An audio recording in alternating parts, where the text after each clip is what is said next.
Hey everyone and welcome back. So, Shadowlands Prepatch, it is not far away, and when it does come, it's going to bring a host of new things. The Undead Invasion, narrative missions, and the Ice Crown event. Those things are of course the major features, but it's also going to bring in a lot of fresh systems changes, especially for the levelers. We've got, the baseline class changes for Shadowlands, a host of new character customizations, and a lot of minor things. Faction icons on your login screen, the new 3D quest marker, the quest log having a narrative recap of the zone storyline that you've done, the new campaign markers and non-campaign markers for quests, as well as things like ray-traced shadows. So, quite a bit overall. And you might be wondering, with all that going on, what should you actually do? What are the reasons why a World of Warcraft player would actually want to come back? And if you've got some spare gaming time, why should you think about throwing it here? Well, today, that's what we're going to be answering, and also, we've got a bonus way to get ready for Shadowlands, and that is today's sponsor, Audible, who've got you covered where you can get Shadows Rising, which is the Shadowlands prologue novel. You can get that for free forever with a 30-day trial of their service. Link is down in that video description, and free to keep forever, even if you cancel. Now, the pre-patch kicks off after the events of the Shadows Rising novel, and the book, of course, sets up where our main characters are, what's been going on in Azeroth since patch 8.3, and it also teases a bit of a spooky future because, yes, Blizzard mandated that the author included a real spicy scene with Anduin, so there's some big stuff there. It's a blast to read, or listen in this case, and you get it free to keep with a 30-day trial of Audible at that link down below. And with that said, let's get into the reasons why you should play Prepatch. The first thing to hit up will, of course, be the core class changes. So, the core changes for every Shadowlands class are going to be in the game. They're actually on the PTR right now, which does mean, technically, you could test them immediately. Now, I think this is a must, especially for the Shadow Priests, the Enhancement and Elemental Shamans, the Affliction Warlocks, and the Balanced Druids, but, well, other classes have got changes as well. Even the Havoc Demon Hunter had a bit, and same goes for Vengeance, so that's all quite exciting. And it is a situation where development is very much still ongoing on the beta, but things are beginning to solidify, and there is one change that I think many people will be very excited about, and that is the removal of the global cooldown from, what Blizzard call burst cooldown. So there are some classes, like a good example is the Unholy DK, where, a whole bunch of stuff is now no longer on the GCD. And that does mean that your classes are going to be feeling a hell of a lot better than they did throughout BFA, which I think in itself is one thing to do, especially as we're all testing out the classes and trying to work out just what the hell do we actually want to main. Alright, next reason, super simple. You can experience a unique event. The last time the Blizzard did a Scourge Invasion was 2008. That was quite a while ago. Chances are we're not going to have another one happen again, ever, right? Like, I'm pretty sure this is going to be your last chance to experience a good old World of Warcraft zombie invasion. Now, to some players, this is going to be a royal pain in the ass. For me, you know what? It's something that actually makes the state of Azeroth matter to my gameplay, so I tend to like things like this. You know, playing EVE Online, knowing that a system was really dangerous or a gate was being camped, that was kind of exciting. And, you know, with this, right, the devil is in the details, but suffice to say, it just puts a bit of that spice into the World of Warcraft, and it's only going to be there for a small amount of time. So, yeah, for some people, it's going to be a unique, fun time, very thematic. For other people, it will be horrible and inconvenient. All I can say there is embrace chaos, you cowards, it is the thing to do. And hey, I've still got fond memories of the Wrath Zombie event, and albeit to a lesser degree, the Legion launch event. Stuff like that only comes around every once in a while, and you know what, it actually plays to the strengths of the genre. Next up, there is experiencing the story. This one is a reason to play and also a reason not to play. So, Icecrown Citadel has a questline that unlocks as the weeks roll on, and it's also got a bunch of rares and dailies and things to do. So, one reason to play would be to actually get eased into Shadowlands by playing those quests and going through it. So, if you do want a little bit extra to play each week, then yes, this is something you can do. So overall, the story stuff, it's a nice way to ease into Shadowlands. It'll introduce, you know, some key lore, some key concepts. It will do that. So if you want a tiny bit to play each week, you could do that, but I am going to be a bit more realistic with you and say that if you are very much a narrative-driven player and you just know, I'm going to play my warrior in Shadowlands, it's what I always want to do, and you're trying to think, is there a lot of content for me to go and do? Well, if you're not interested in the zombie invasion and you're not interested in, say, gearing up your character or getting anything else done, and it's purely for the story, yeah, I'd probably hold off on paying my subscription fee until closer to when Shadowlands launches, because, to be completely honest with you, there's a bit of narrative stuff there to do if you want, but it's not particularly groundbreaking, and certainly that extra sub fee money could probably go into some indie narrative game that you probably enjoy a good bit more, at least to tide you over until Shadowlands launches. Going back to reasons why you probably will want to play though, we do have leveling up new characters, and this is a decently exciting one because Prepatch brings with it Chromie time. It is basically the level squish and also the kind of narrative framing revamp of leveling in World of Warcraft. It also brings in Exile's Reach, the new 1 through 10 zone. So the way that it works for new players is you'll do Exile's Reach, you'll hit level 10, then you'll go to Stormwind, or Orgrimmar of course, and then, narratively speaking in terms of the timeline, you'll be just before BFA kicks off. So, well, I think just after actually the main battles kick off. So from that point, you'll then do the BFA storyline, and then there you go, your new character will be level 50. Now that said, if you're rolling alts, then you can go into Chromie time. Now, Chromie time is basically just them using their scaling so that you could, for an example, go and do the Cataclysm leveling and do that from level 10 through 50. Or you could do Mists of Pandaria, or Cataclysm, or Warlords of Draenor. The idea is it's scaled such that doing one expansion will be a well-paced experience to take you up to level 50. That is really good. So if you want to roll some alts and you also haven't really been, maybe you missed a few expansions, you want to see what's up with them, this actually gives you a far more cohesive experience. And it is a great way to experience that content if you've not done so before.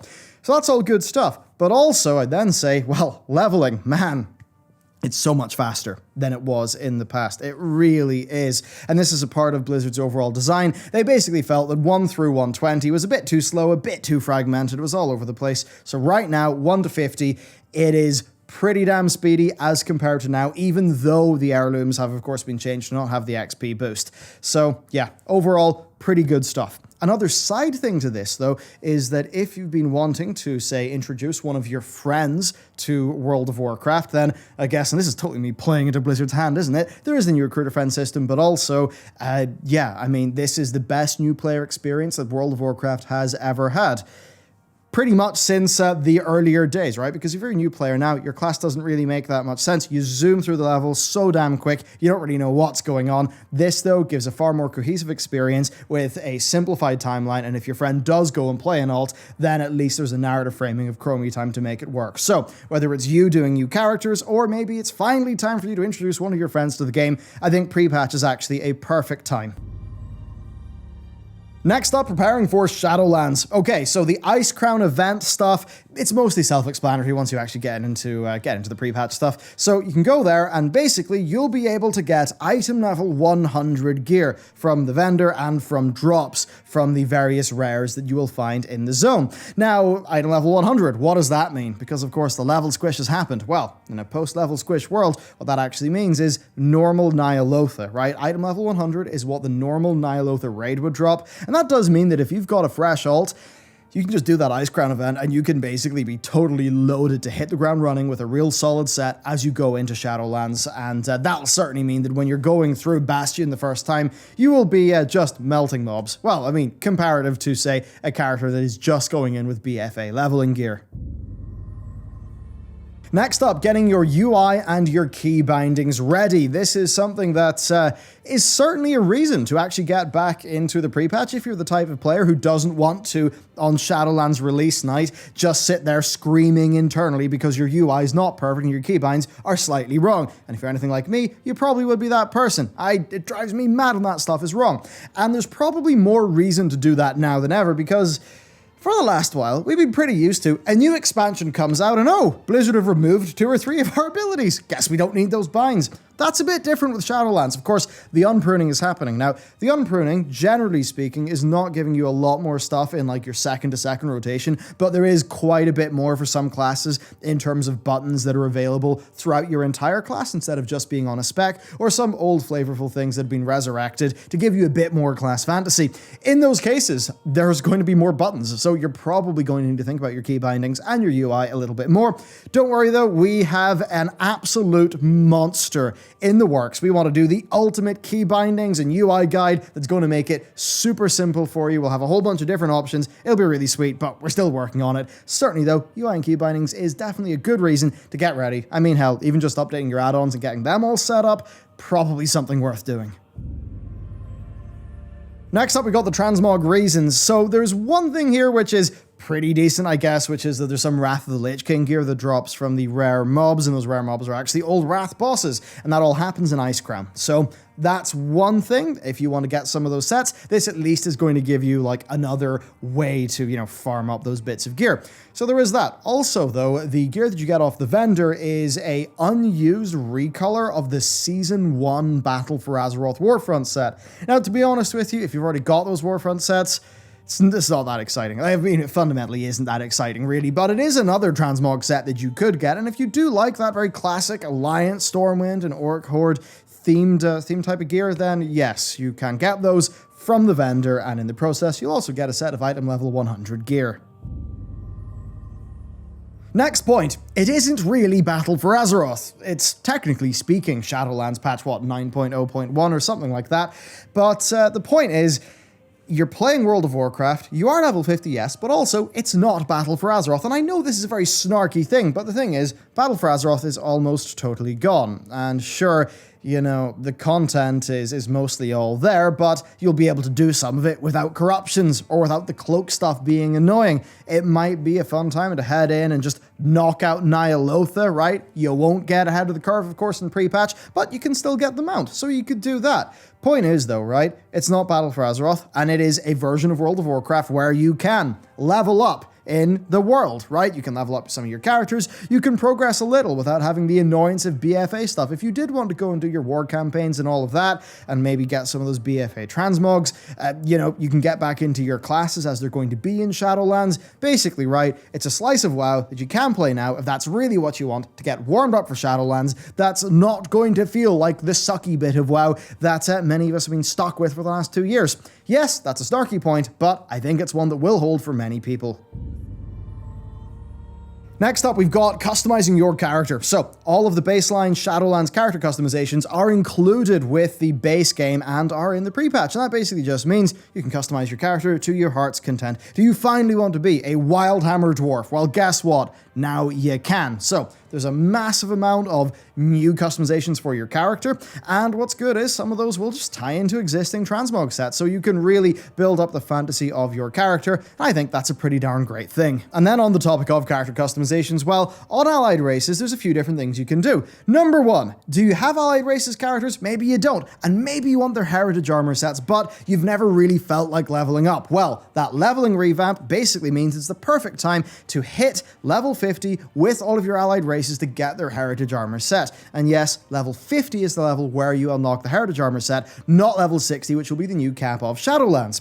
And while we're talking about this, well, guess what? There's a bit more good news. You no longer need Exalted Reputation, right? With the allied races in order to actually unlock them. Basically, and we've already covered this in our things to do before Shadowlands pre-patch video, but all you'll really need to do is the main storylines related to that. So let's just say High Mountain Tauren, just do the High Mountain story.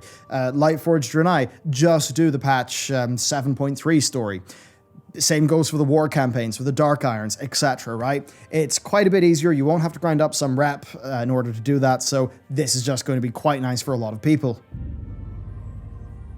Then another thing to do, which some of you may have already done before pre-patch, and that is to get some new pets on your hunter because, and this is pretty exciting, if you're exalted with the Order of the Cloud Serpent, then as of pre-patch, you can go to their vendor, you can purchase the book. Now, there's a book that will be on that vendor that will let you tame Cloud Serpents.